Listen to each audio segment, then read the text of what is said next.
Pour atteindre le niveau de développement souhaité par ces populations, la RDC doit non seulement conclure de nouveaux partenariats gagnant-gagnant, mais beaucoup plus consolider ce qui existe déjà. Cette option est celle privilégiée dans la coopération entre le Japon et la RDC à travers l'Agence de coopération internationale du Japon, JICA. Le président de cette agence japonaise aux multiples projets a, au cours de cette séance de travail avec le chef de l'État, révisité les priorités de cette coopération qui dure depuis plus de 30 ans. Des infrastructures à la formation professionnelle, le président de la République a transmis sa vision aux responsables de cette agence qui coordonne l'aide publique au développement du Japon. Une vision qui place les provinces en priorité des actions à entreprendre dans le futur. Conduite par le ministre de la Coopération John Kwet, la délégation de la JICA projette une tournée en province pour faire l'état des lieux des projets déjà réalisés comme ceux en gestation.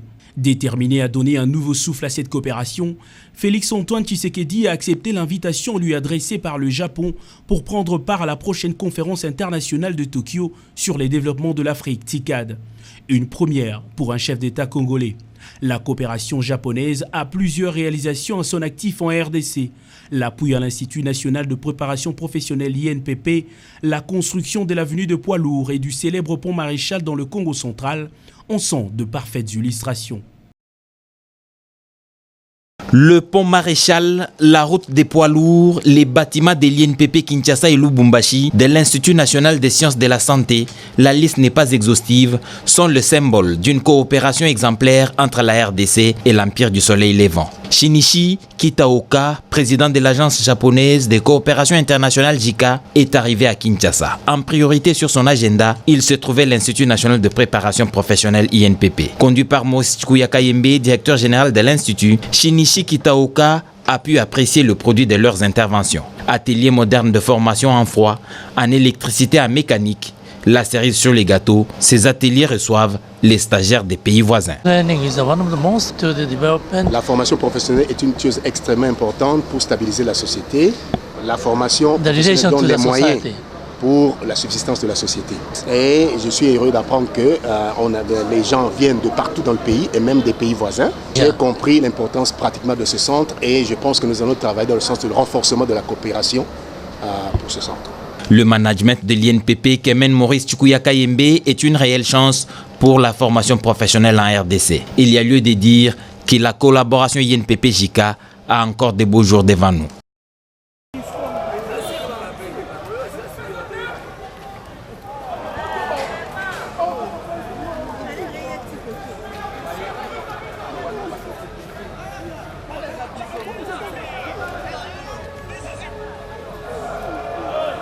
Oh, mais dépêchez-vous, putain!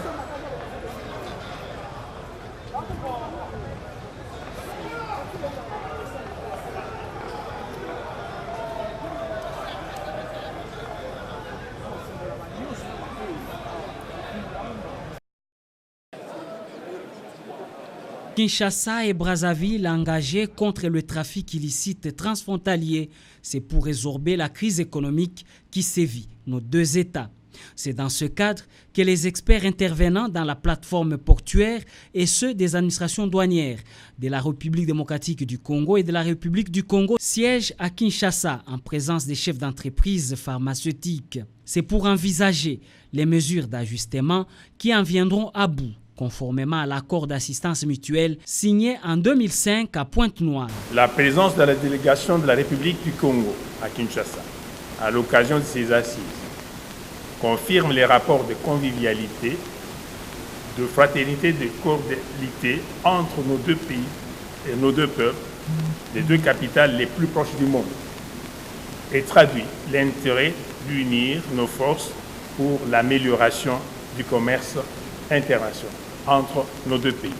Il sera également question de protéger les populations des deux États en luttant efficacement contre la fraude et la criminalité transfrontalière. Les chefs d'État ont décidé d'accélérer le commerce et les échanges transfrontaliers. On observe depuis un moment des tracasseries, des problèmes administratifs qui rendent le commerce transfrontalier difficile.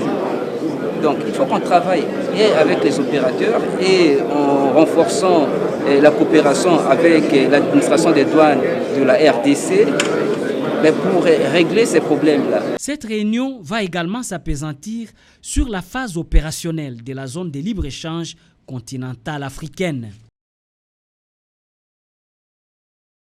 Une délégation d'élus du territoire de Minembwe dans le Sud Kivu, composée de Vital Kamere, directeur de cabinet du chef de l'État, de Azarias Rouberois, ministre de la décentralisation, et de Justin Bitakwira, ministre du développement rural, revient d'une mission de pacification dans cette partie de la République. Que faut-il retenir de cette mission? Le conflit oppose quelques tribus, les Babembe, les Bafuliru, les Banyindu, les Barega et contre les Banyamulenge. Notre mission a axé ces interventions pour amener tout le monde à la raison, pour que les gens cohabitent ensemble. Aucune de ces tribus ou de ces communautés, personne ne chassera l'autre du Congo. Cette délégation s'est également exprimée sur l'affaire Bahati qui s'est invitée sur la scène politique au FCC. Qu'il pleuve, qu'il neige. Si M. Bahati maintient son jusqu'au boutisme, que lui, il va se rebeller contre la structure FCC, Front commun pour le Congo, en tout cas, il doit d'abord assumer toutes les conséquences. Partout où il a un membre qui occupe une responsabilité, gouverneur, président des assemblées provinciales, ministres provinciaux et n'importe quelle autre responsabilité, PDG et consorts, ils doivent tirer les conséquences en démissionnant en bloc pour que le FCC récupère les postes qui lui reviennent. Face à la situation dramatique qu'a vécue la population de Minembwe suite aux rivalités ethniques, cette délégation ne s'y est pas rendue main vide. Elle a apporté une assistance pour réconforter ses compatriotes.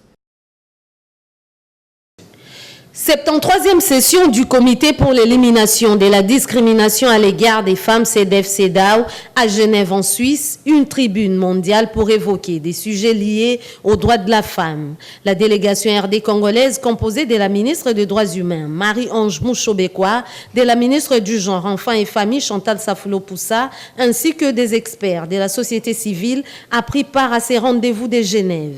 Depuis son accession à la magistrature suprême du président de la République, Félix Antoine Tshisekedi, il y a 6 mois, plusieurs progrès ont été enregistrés dans le secteur des droits de l'homme. Plusieurs prisonniers dits politiques et ou d'opinion ont été libérés. Le processus se poursuit à travers toutes les provinces de la République démocratique du Congo jusqu'à son achèvement. La patronne du genre a brossé les tableaux actuels de la condition de la femme en RDC. De progrès énormes ont été enregistrés dans la promotion des droits de la femme et de la jeune fille. Progrès qui se traduisent par des mesures prises par les pouvoirs publics, favorisées par un climat politique qui se décrispe après les élections réussies de 2018. Certes, un cap reste à franchir quant au quota de la femme au sein des instances des prises de décision. Chantal Safulo-Poussa s'est montrée optimiste quant à l'atteinte du taux de 50% de représentativité conformément aux dispositions constitutionnelles contenues dans l'article 14. Le Parlement est associé à tout ce que nous venons défendre ici, d'autant plus que tous les instruments juridiques nationaux au niveau du pays sont votés au niveau du Parlement. Ma collègue vous a dit qu'au ministère du Genre, on a fait beaucoup de sensibilisation, beaucoup d'actions sur terrain, par exemple pour le code de la famille, la loi sur la parité, les autres instruments et tout. Nous faisons beaucoup de sensibilisation, beaucoup d'actions à l'endroit de la population pour leur permettre d'être au courant des instruments qu'on vote. Concernant la planification familiale, la République démocratique du Congo s'est dotée d'un plan d'action stratégique multisectoriel. Autres actions menées, c'est les campagnes de prévention et de réparation des fistules qui ont touché près de 3000 femmes. En réponse aux préoccupations des experts du CEDEF, les 2 membres du gouvernement ont réaffirmé la détermination de l'exécutif national à mener un combat sans merci contre les violences sexuelles faites à la femme et à la jeune fille. Au cours de ce point de presse, la coalition nationale contre l'exploitation illégale des bois s'insurge contre les violations à répétition du code forestier et de l'arrêté ministériel 084 par les exploitants forestiers et même les artisanaux. Les rapports des différentes missions de nos membres et celui de la coordination provinciale en charge des forêts de la province de l'Équateur, dont les cartes de mission de contrôle forestier des routines ainsi que de l'administration centrale des forêts, DIAF, ressortent que la société Manémer Union, par l'entremise de son représentant PI, coupe en dehors de sa concession et cela sans préalablement obtenir l'autorisation de coupe et signer la clause sociale avec les communautés locales et peuples autochtones. Il en est de même de l'utilisation des permis de coupe artisanaux en violation de la législation forestière et qui ne garantissent pas la gestion durable de nos forêts, mais aussi le développement du milieu des communautés locales et peuples autochtones. Pour les jugements rendus par le tribunal de grande instance de Mbandaka sur le procès inscrit sous RP 13032/FI, la coalition recommande à la cour d'appel de dire le droit en toute justice. La loi sur le régime général de sécurité sociale totalise cette année 58 ans d'existence, un anniversaire couplé à l'an 1 de la Caisse nationale de sécurité sociale créée le 14 juillet 2018. C'est dans ce cadre que le conseil d'administration ainsi que la direction générale de la CNSS, cet établissement public, ont organisé une caravane motorisée afin de vulgariser davantage les innovations contenues dans ce régime général de sécurité sociale, au nombre desquelles l'assurance, les allocations familiales qui sont étendues sur toute l'étendue de la République. Il y a les allocations de maternité et prénatale pour la femme, la conjointe du travailleur ou la femme travailleuse. Il y a des innovations sur les risques professionnels. Nous avons intégré les maladies d'origine professionnelle en sus des accidents de travail et des maladies professionnelles. L'ouverture de droit à 60 ans. Donc quand vous avez 60 ans aujourd'hui, vous pouvez venir, si vous le désirez, solliciter à la fin de votre carrière, si vous cessez de travailler, vous avez le droit à la pension de retraite et aussi beaucoup d'autres avantages que la sécurité sociale accorde aujourd'hui. Occasion d'inviter les entreprises installées à Kinshasa et à travers le pays, ainsi que les personnes physiques à s'affilier à la CNSS. Pour les entreprises, nous leur disons que la Caisse nationale de sécurité sociale est là pour les travailleurs de la République démocratique du Congo. Ils doivent s'affilier et immatriculer leurs travailleurs pour leur protection sociale. Cette caravane motorisée, partie de la direction générale de la Caisse nationale de sécurité sociale, a sillonné toutes les principales artères de la ville de Kinshasa pour déboucher au terrain d'Njili Sainte-Thérèse. Projet Kaedou, c'est autour de ces mots Kaedou qui tire ses origines en Afrique du Sud et qui signifie défi que ces agents de l'administration publique vont devoir s'outiller pendant 5 jours. Organisé par l'École nationale d'administration ENA en collaboration avec l'École nationale sud-africaine, il sera question au cours de cette formation d'apprendre aux participants toutes les stratégies nécessaires pour surmonter les défis et résoudre certains problèmes auxquels est confrontée aujourd'hui l'administration publique. Cette session des formations sera ponctuée de quelques séances de terrain pour non seulement concilier la théorie à la pratique, mais aussi voir comment procéder à la mutation profonde de l'administration publique afin de la rendre forte, comme l'a signifié le directeur général de l'ENA, Guillaume Bangawa Kimessa. Nos administrations africaines ont des défis à surmonter et là, le NSJ et l'École nationale d'administration de la RDC se sont mis ensemble en partenariat autour des Kaedou pour pouvoir aider nos administrations à aller de l'avant. Donc là, il est question que nos fonctionnaires, nos cadres de l'administration publique, sélectionnés à travers différentes administrations, puissent se mettre ensemble pour arrêter des stratégies et avoir une même vision pour surmonter les défis et pouvoir transformer nos administrations. Les apprenants sont appelés à plus d'assiduité et mettre en pratique toutes les notions dans les soucis d'améliorer leurs prestations, a rappelé le directeur des cabinets du ministre de la fonction publique lors de son speech de l'ouverture de cet atelier de formation. Longue vie, la station service Triangle. C'est une nouvelle infrastructure de distribution des produits pétroliers qui vient de voir le jour sur la nationale numéro 1, précisément à Triangle, dans la commune de Mongafula. Le représentant de l'autorité municipale encourage l'idée de cet investissement dans sa commune. La station-service Triangle est une initiative de Jacqueline Daya, une femme courageuse qui n'a ménagé aucun effort pour braver tout obstacle financier et surtout la convoitise qu'a suscité cet endroit. Elle demeure cependant reconnaissante à tous ceux qui, de près ou de loin, l'ont accompagnée pour l'aboutissement de ce projet. C'est un grand jour pour moi. J'avais serré mes ceintures et voilà, nous sommes arrivés à la fin de cette œuvre grandiose. Mais ce n'est pas grâce à moi, c'est grâce à mon Dieu Jéhovah qui m'a donné la sagesse et l'intelligence et la force même d'arriver à la fin de cette œuvre.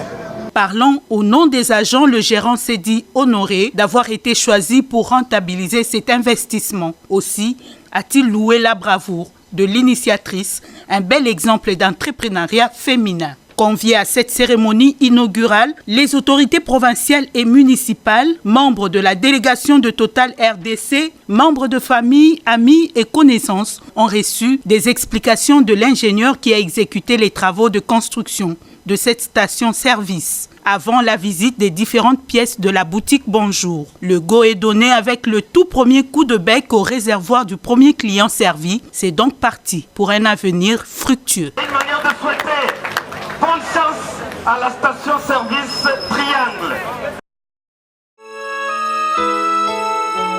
La RDC compte plus de 5 millions d'orphelins qui ont perdu soit un ou deux parents pour diverses raisons. Abandonnés à leur triste sort, ces enfants obligés de vivre dans la rue sont pour la plupart enrôlés dans de groupes armés, d'autres se livrent à la prostitution.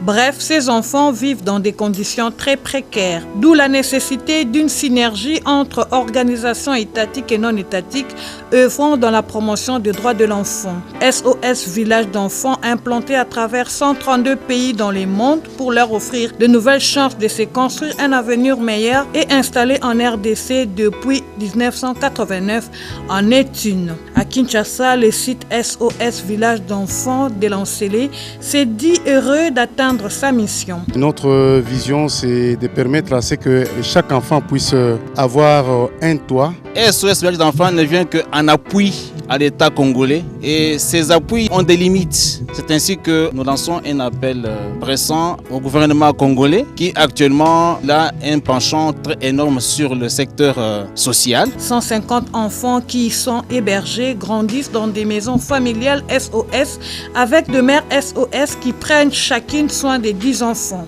Enfants qui ont droit à une scolarité assurée et suivie tout en bénéficiant de soins de santé de qualité et autres opportunités. À l'occasion de ces 30 ans, une messe d'action de grâce a été dite pour implorer l'accompagnement divin dans cette tâche ardue. L'assistance composée des autorités de la place, dont les représentants du ministre des Affaires sociales, a eu droit à une série de prestations, notamment des scénettes, des chants et poèmes interprétés par ces enfants.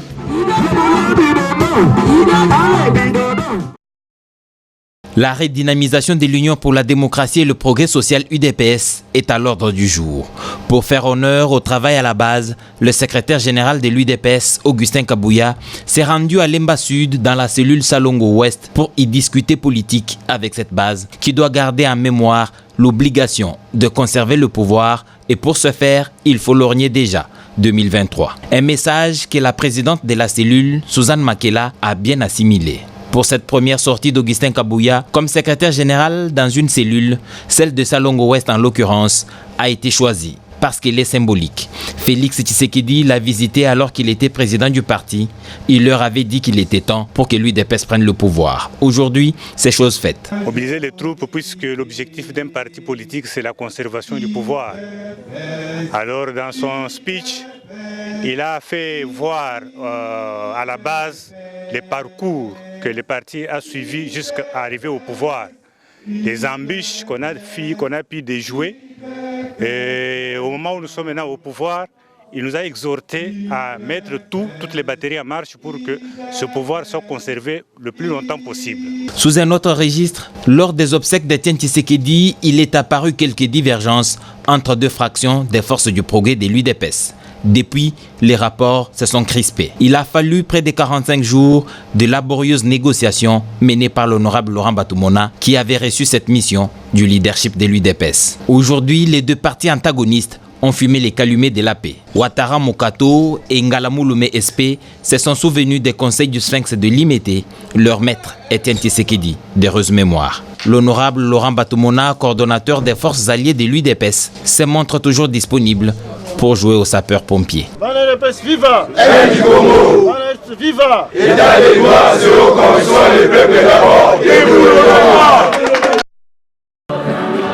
54 ans au service de la communauté, 54 ans des vies pastorales.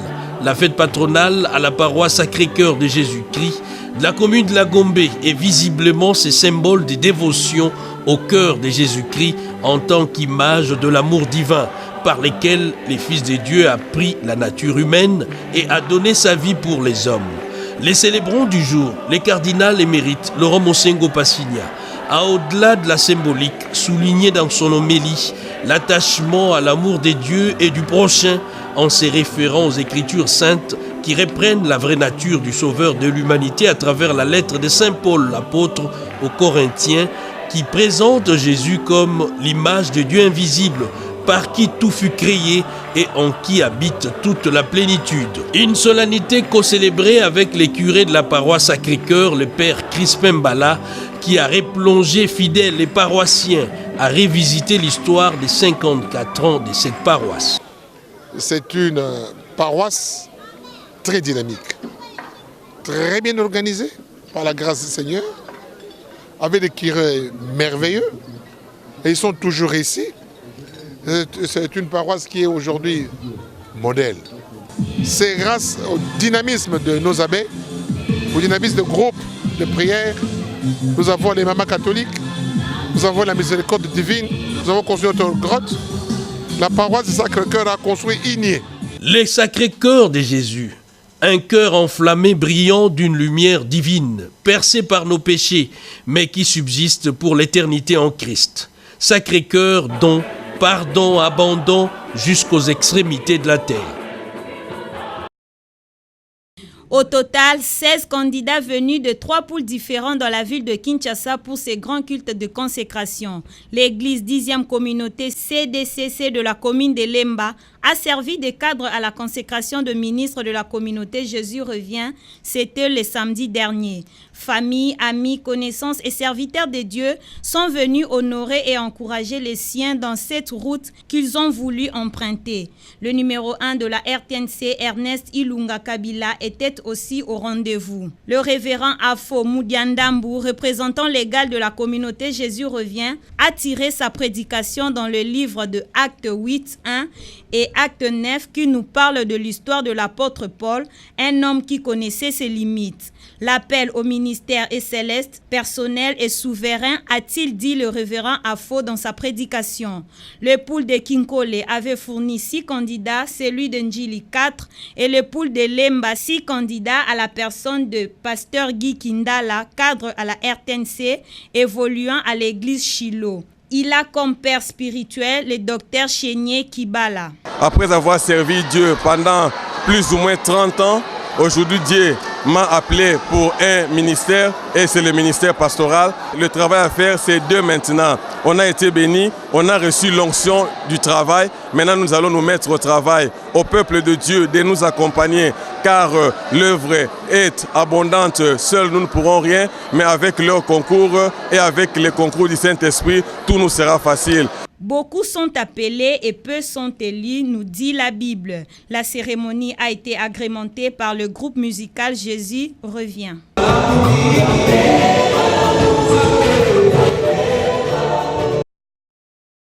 La paroisse francophone de Kinshasa-Kalamu a servi de cadre au culte d'action de grâce organisé par le mouvement chrétien pour la solidarité et la démocratie, MCS2. Une opportunité de plus de dire merci à Dieu Tout-Puissant pour toutes les merveilles faites au parti depuis sa création. Parti du néant, le MCS2 parti politique en RDC a récolté une moisson abondante lors des élections du 30 décembre 2018, avec 5 députés provinciaux, dont un vice-président de l'Assemblée provinciale du Congo central et un sénateur en la personne de M. Roger Mwaka Mwaka, président national du parti.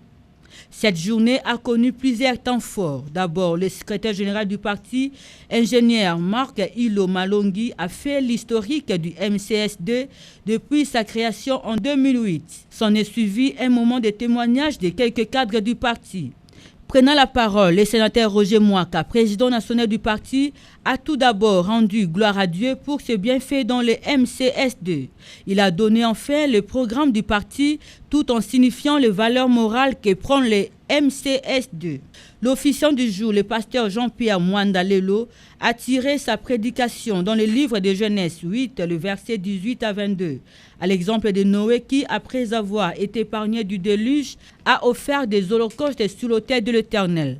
Les membres du MCSD doivent aussi remercier le Seigneur pour toutes ces merveilles à leur parti, le mettre au centre de tout leur travail. Ce culte d'action de grâce a aussi donné l'occasion à la consécration du MCSD au Seigneur, lui confier les 5 années à venir pour gagner davantage autant de sièges à tous les niveaux à la prochaine législature de 2023.